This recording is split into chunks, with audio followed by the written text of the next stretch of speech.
Hello, c'est Khadijatou Ndiaye, je suis une jeune leader de Koumpentoum Tambacounda. Imaginez, depuis longtemps, je suis à la recherche d'un moyen innovant pour mieux porter le combat des femmes. Là, je viens d'être sélectionnée pour prendre part à une formation sur le plaidoyer à travers les réseaux sociaux. Mais avec le contexte de la COVID-19, nous serons formés en ligne. Dans le cadre du projet Femmes occuper les médias, l'IPAO, Institut Panos Afrique de l'Ouest, a mis en place au Sénégal, de 2018 à 2020, une initiative pilote portant sur le renforcement des capacités des lycéennes sur l'éducation aux médias. Aujourd'hui, les médias, en particulier les médias sociaux, occupent une place prépondérante dans le quotidien des jeunes. Ces plateformes d'interaction sociale présentent plusieurs dangers, mais aussi plusieurs avantages lorsqu'elles sont utilisées à bon escient. C'est pourquoi l'IPAO a misé sur les médias sociaux pour promouvoir les droits des femmes. Le projet Femmes occuper les médias est parti d'un constat général selon lequel il y avait énormément de violences faites aux femmes. C'est un projet qui a été mis en œuvre dans les 4 pays de la sous-région ouest africaine, à savoir le Sénégal, le Mali, la Côte d'Ivoire et le Niger. Et on a constaté que de façon générale, les médias portent peu en fait la voix des femmes en ce qui concerne leurs droits, leurs combats et en ce qui concerne les violences qui leur sont faites. Les médias participent beaucoup plus en fait à la marginalisation et à l'invisibilité des femmes dans l'espace médiatique. En 2020, le contexte sanitaire lié à la Covid-19 ayant entraîné la fermeture des écoles a amené l'IPAO à recruter les jeunes élèves dans les médias sociaux et les former en ligne. Ces jeunes ont acquis les mêmes compétences que leurs pairs formés dans les lycées du Sénégal. Parmi ces jeunes lycéennes, certaines, elles-mêmes victimes de tentatives de violence, peuvent amplifier leur voix dans l'espace médiatique grâce à cette formation pour dénoncer ces violences.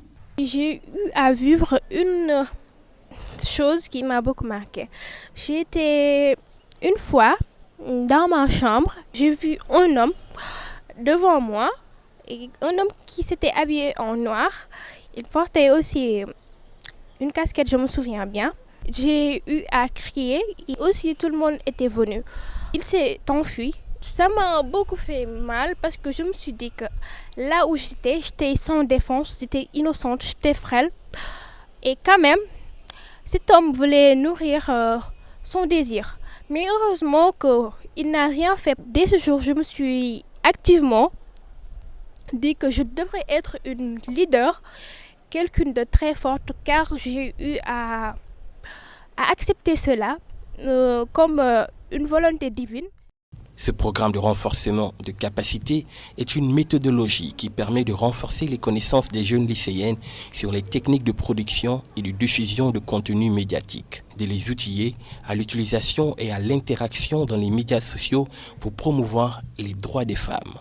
La formation en tant que telle a porté sur la production de contenu. Donc à ce niveau, ils ont appris à structurer leurs propos. Donc déjà à bien cibler ceux à qui les contenus vont être destinés, à bien déterminer leurs objectifs et à bien structurer déjà ces contenus-là pour pouvoir après les transférer dans le format vidéo.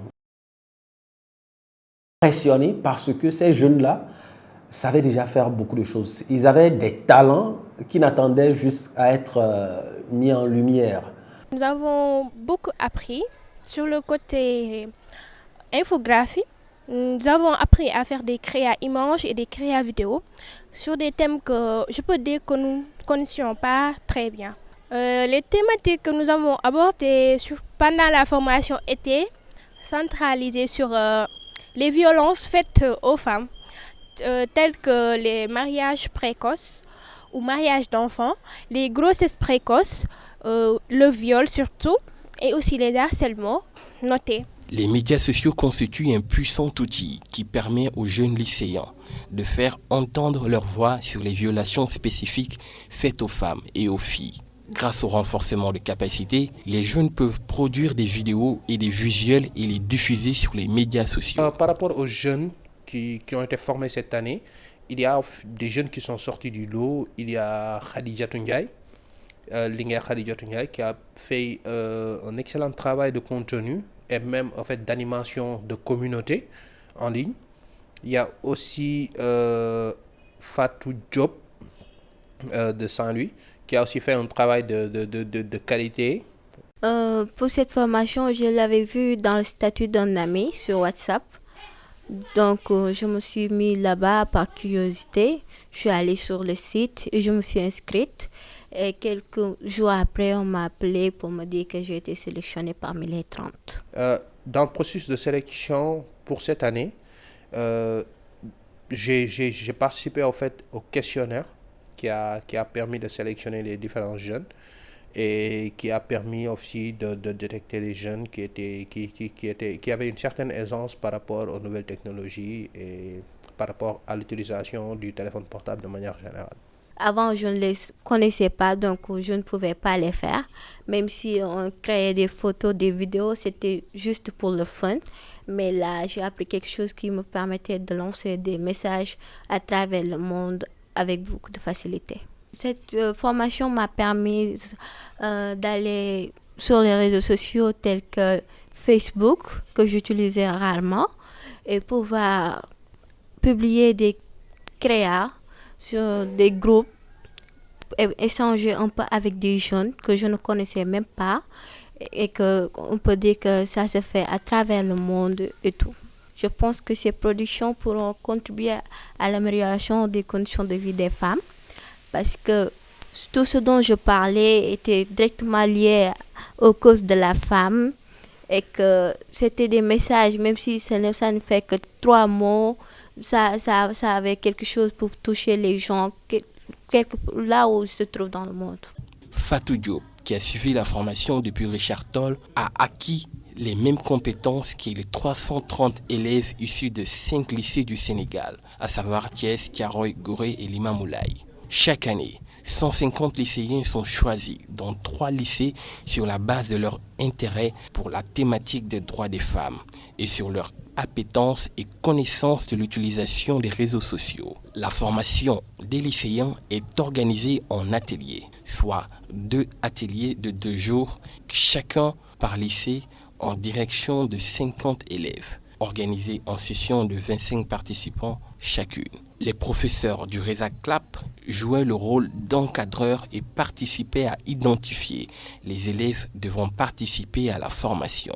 Ils participent à valider les scripts des vidéos, supervisent et garantissent la production des vidéos et visuels sur les thématiques identifiées suivant un calendrier bien défini. Après la formation, les jeunes sont suivis par un consultant médias sociaux qui évalue la qualité des productions avant diffusion sur la plateforme Facebook, notamment dans le groupe Les Jeunes Occupent les médias. Panos avait une entrée dans les écoles, notamment à travers le RESA-CLAP, qui est un réseau d'enseignants, de professeurs de littérature et de philosophie, qui a un maillage national sur tout l'ensemble du territoire. Et c'est à travers le RESA-CLAP que nous sommes arrivés à intégrer les lycées. Et les jeunes étaient choisis, une 50aine de jeunes par lycée. Donc chaque année, 3 lycées étaient sélectionnés. Les lycéens étaient choisis sur la base de leur intérêt à la question des droits des femmes. En termes de résultats, je dirais que nous avions quand même constaté qu'il y a eu une amélioration, une très grande amélioration et une meilleure compréhension et contribution des jeunes sur la question des droits des femmes dans les médias sociaux. Il y a eu une forte sensibilisation également des jeunes eux-mêmes qui sensibilisaient leurs pairs sur les médias sociaux, sur la question des droits des femmes, sur la question des violences faites aux femmes, que ce soit la question du viol, des mutilations génitales féminines ou encore de l'harcèlement sexuel, harcèlement en milieu scolaire. Toutes ces questions ont été abordées par les jeunes à travers production et leur publication dans les médias sociaux. Après 3 années de mise en œuvre, 330 élèves ont acquis les capacités de créer leur stratégie digitale et à diffuser leur contenu pour toucher une large audience. Comme Khadijatou, les lycéennes ont acquis des compétences techniques et sont capables d'enchaîner des productions avec une parfaite maîtrise des outils numériques pour faire leur plaidoyer. Il n'y a pas de limite à ce que nous les femmes, nous pouvons faire. Une femme mérite le respect, la considération, mais aussi l'autonomie dans la société. Ainsi, j'invite toute la société à lutter contre ces violences faites aux filles et faites aux femmes. Je vous remercie. Donc on s'est dit, les lycéens et les lycéennes constituent une frange vraiment importante de la population, de ce groupe de femmes ou de filles qu'il faut mettre impliquées dans le projet et dans le processus. Je pense qu'on doit amener les jeunes qui vont faire la formation, voir des gens, des victimes de viol qui veulent parler avec d'autres, qui veulent échanger, les amener autour d'une table, faire un débat et discuter ce qu'elles vivent ou encore mieux ce qu'ils vivent, parce qu'il y a aussi des hommes qui sont violés, de parler des violences conjugales, comment elles ont vécu, comment les gens les voient dans la rue, les stigmatisations et comment elles le vivent psychologiquement et physiquement aussi, s'ils ont des séquelles ou pas.